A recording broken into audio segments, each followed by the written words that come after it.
What's going on, guys? MDLP from the Battle Axe, the Strongman Gym in Miami, where strength is everything. Kicking my feet up at home, making another video. Probably a rant now. Maybe not even a rant. I guess I've been asked this question a few times, and it gets me into trouble all the time as a coach, as a friend, as a family member, as all that stuff.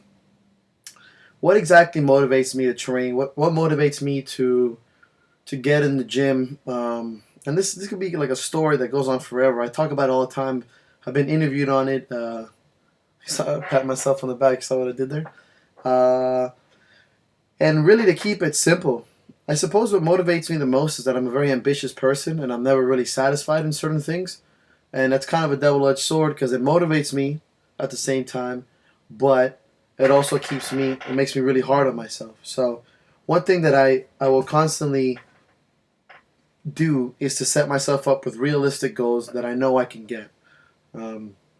Whether it's to get a certain amount of deadlifts or bench pressing or whatever, keep my programming on check. Those kind of physical things keep me going. They keep me motivated. They keep me, they really keep me just pushing myself harder and harder in the gym, whether it's by 5 pounds or 2, whatever. That's very important. Mentally, man, I just want to be really good at things. I hate being mediocre. I like to be referred to as good at it or great or really, well, fucking really, really awesome or something. Mike's awesome at this. That makes me feel happy because in my mind, I'm always hungry. I'm hard on myself, but to hear somebody else say it is extremely motivating to me. I think those things are super important as an athlete, as a coach. What's hard for me is that I don't. Maybe I'm a very obsessive person. When I set my mind to something, that's all I do. And once I set my mind on something, nothing will get in the way. And everything that gets in the way is a threat. It's a challenge. I need to get it out. I need to beat it. Whether it's people, money, my health, anything. And nothing's going to stop me from getting into the gym and being better as not only as a coach, but as an athlete and strongman or powerlifting or rugby, whatever the fuck I decide to do with my life next year. That's exactly what needs to be done, whether it's in Muay Thai or what. Those kind of numbers really, really just push me to go above and beyond. But I think the biggest thing that I've been learning in the last year, where my gym and myself have grown a little bit in popularity, or at least people just want to lift with me, is having a good group around you. And that is really motivating.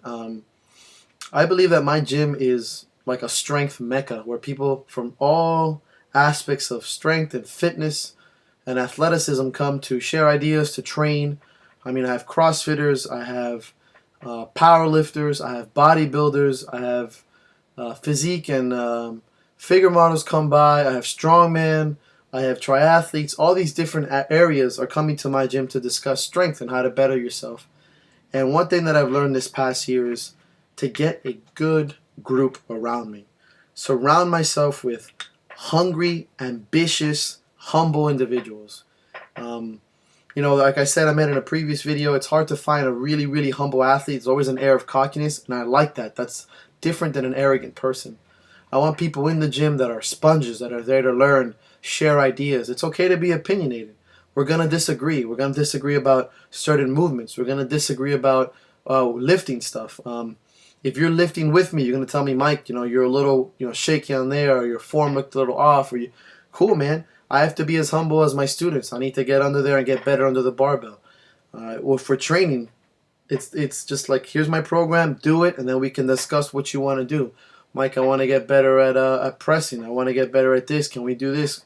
Okay, so I do my best to formulate. I dig deep. I tell you if I don't know something.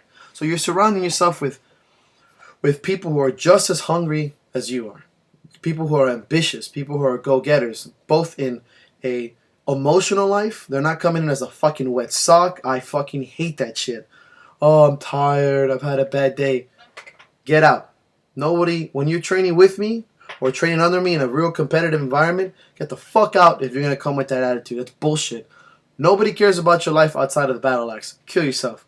Seriously, if you can't dig deep and go into your gym and be happy, or you need music, 30 people, and a fucking time clock to motivate yourself, get the fuck out of my gym, all right? That fire needs to come from the people around you who believe in you and the people around you who are inspiring you and the same people around you who want to see you succeed. So after all that shit and all that stuff that, I want to be better, I want to get stronger, what really motivates me the most are the people around me. And it's very cliche and sissy, and I fucking barely get into that shit, but that's the reality of the situation.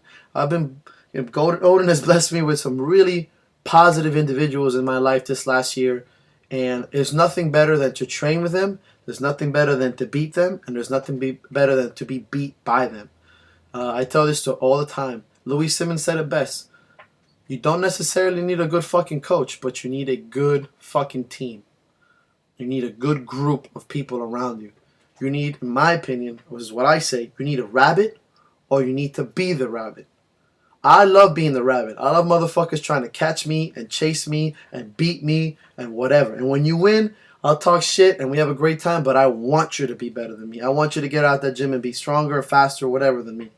And I have other people that are motivated. And that motivate me to beat them or be faster, be stronger, be leaner, be more motivated, be happier, whatever. So if you were to break it down in a nutshell, if you have stepped in the gym and you have no motivation around you, you will drown and die alone. It's very different when you're by yourself. I've trained alone. I trained alone for fighting for almost 3.5 years. I trained for rugby alone. I powerlifted almost alone. Except for my friend Chris and Randy from Idolmaker, I really had nobody else there. And we became a good group. After that experience, I started training on myself for my first show, mostly alone, unless I can do it Idolmaker. And as I started getting a good group under my belt, I'll never go back. So I hope this helps. If you guys are out there lifting, I know that it's really badass to lift alone. I know it's really, it's really manly. Look, man, I'm almost 30 years old. I've been training for a long time.